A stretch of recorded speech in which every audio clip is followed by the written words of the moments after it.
Yun mga abel, good afternoon sa inyong lahat yan.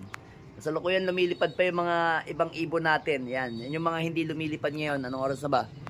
Magpa 5:25 na mga abel oh. Yan. So eto, nandito yung mga hindi natin nalipad. Ayan oh. Pero galing sila sa labas. Kasi biniwing natin sila dito. Naka-tape naman sila. Ayan. Nandito sila kanina, tanghali. So yun, meron tayo isang young bird na doon na bumaba. Pinakabata. Ayun oh, lumilipad pa mga ibon natin. So yun mga abel, kasalukuyan nagpapakain tayo ngayon ng mga breeder natin, yung mga flyer natin maya maya na yan.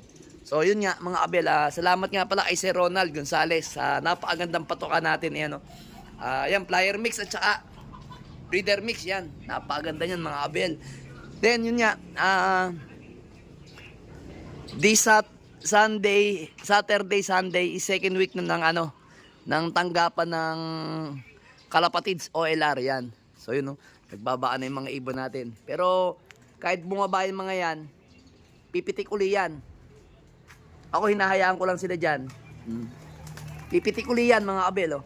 Pipitik uli yan sa liparan. Mga ganyang ibon, hinahayaan lang natin para kumbaga parang ganitong oras 5 to bago mag 5 hanggang tawag dito 5:30 o bago mag alas 6. Parang naka-open loop sila. Hinahayaan ko lang sila lipad ng lipad. Bahala sila. Kung tumambay sila, bahala sila. Kasi pagkakarera na naman mga abel, magbababaan na yan. Sadyang ganyan lang yan. Tingnan nyo. Walang tayo dito ng ng pampitik ng bato. Para maganda-ganda. Yan. Lilipad yung mga yan. Yan o. Nagugulo yun. Pitik na uli sa lipad. Pitikan uli sila. Ganyan lang yung mga yan, mga abel, talagang baba, pitik. Yung kagandahan sa mga ibon natin, yan o. Baba, pitik. Pero si Grisel talaga mga abel, naikisabay na sa liparan. Kaya siya, medyo namamalat ako. Parang ata nag-concert ako eh, ewan ko. Hindi namamalat ako, ewan ko, bakit ako namamalat ngayon. Yan ang mga abel, o, kita nyo, dami na naman nila. Yan talaga pagka yung mga ibon natin, bababa saglit, tas lilipad na naman. Lalakas lumipad. Lalo na yung Grisel oh. TV na ng Grisel lumipad. Nako. Yan yung pambato natin. Yan yung natin. Yung off color natin sa BBC Winter mga abel. BBC Winter. Tapos Allbird nga lang siya mga abel. Yan yung mga ibon natin. Alright, kagaling. Lalakas lumipad. Tama lang yan. Para maano kayo, lumakas ang baga ninyo kasi yun ang kailangan natin. Palakasin ang mga baga ninyo. Para kahit na hard race, talagang kakayanin nyo. Iba kasi ang init ngayong ngayong panahon na to, ngayong 2026, summer. Iba yung init. Talagang pumipitik yung init. Hindi ko pino-force play yan mga abel. So yun mga abel ipapakita na lang ako sa inyo. Yung kinuha natin kay Bro Joey. Nandun pa ba ibon natin isang young bird yun. So ito, mapapansin niyo mga abel, meron tayong naka-antabay na na feeds. Kasi mga abel, yung ibon natin na kinuha kay Bro Joey De Leon, aka Pipoy Sloop, is medyo bata pa, naiyak pa talaga. Ayan. Ito yung lahi ng Tacloban niya. Ayan. Naka-young bird to ng PUF mga abel. Ayan. Bali yung Tacloban niya tinatawag is parehas overall champion. Tacloban Claer parehas yung pinagparis niya. Alam ko kung di ako nagkakamali, galing Cavite yon. So hindi lang sinabi sa akin kung anong klaseng bloodline. Minabanggit man siya Vandenbroek mga kabel. Pero same na Claer ng Tacloban. Kaya kumuha siya ng ibon na yun. Ito yung gandang ibon mga kabel. Checkered oh, yan. Yan yun. Lahi ng Tacloban natin. Yan. Lahi ng kay Bro Joey De Leon, aka Pipoy Sloop. Yan. Bali, 4 yung pinasingsing natin sa kanya. So, siya naman yung nag-alok sa atin na ilipad yung mga lahi niya. Siya ang nagsabi sa akin na dalhan mo ako ng 4 na singsing at magpapalipad ako sa iyo. So, syempre, kaibigan naman natin yun. Kaya, tiwala rin naman ako kasi ang mga ibon niya talagang direkta, mga abel.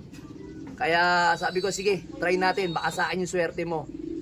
Tapos meron pa ako doon 2 singsing, PPCP. So, On breeding pa siya. Meron doon ng itlog na, merong iitlog pa lang. Yan. Pero malamang, bago siguro mag-May, makukuha na natin yung dalawang young bird na yon. So ito talaga napakagandang ibon. Yan, kita nyo, kilatisin nyo. Yan, Vandenbroek yan. Kaso yung isa hindi ko talaga nabanggit niya ng Vandenbroek, pero Tacloban yan. Ang tawag natin yan, si Tak. Lahi ni Tak yan, lahi ni Tak. Tik-tak. Then ito yan mga abel, ito naman, kita nyo, mukhang bansot. Kasi namamalit talaga ako. Kasi nung kinuha natin yan, hindi pa ganyan talaga itsura niyan, medyo medyo para siyang kita nyo yung itsura. Ayan ayan, naghahanap pa siya ng nanay. O ayan, naghahanap pa siya ng nanay. Talagang kinukuberan siya ng isa. So itong lahi nito, kunin natin. Yan. So ang lahi niyan mga abel, tong isang to, yan is yung yung tinatawag niyang Egayap. Yan. Yan yung lahi ni Egayap na mistisa. Kasi alam natin si mistisa yun? Stitch yun. Alam ko lahi ng Stitch yun. Then nakapasok dyan, kaya nag-white plate siya kasi may pasok na old lines ni Jose Torres. Yan. Jose Torres, bali ilan ng puti nito sa pakpak? 3. Ay, 4. 4 sa kabila. Uy, saan kayo siksik? Uy, yan. Dito 4 din. Pantay 2 sa dulong. Ayan, mapapansin nyo mga kabel. 2 yung itim sa dulo, tapos 4 sa puti. Tapos dito, 2 itim sa pakpak uli, tapos 4 na puti uli. Yan So yun, siya yung sinusubuan lang natin kasi yung isa marunong nang kumain, si Tik-tak. Ito naman si Egay kung tatawagin natin to, Egay Joe Egay. Yan.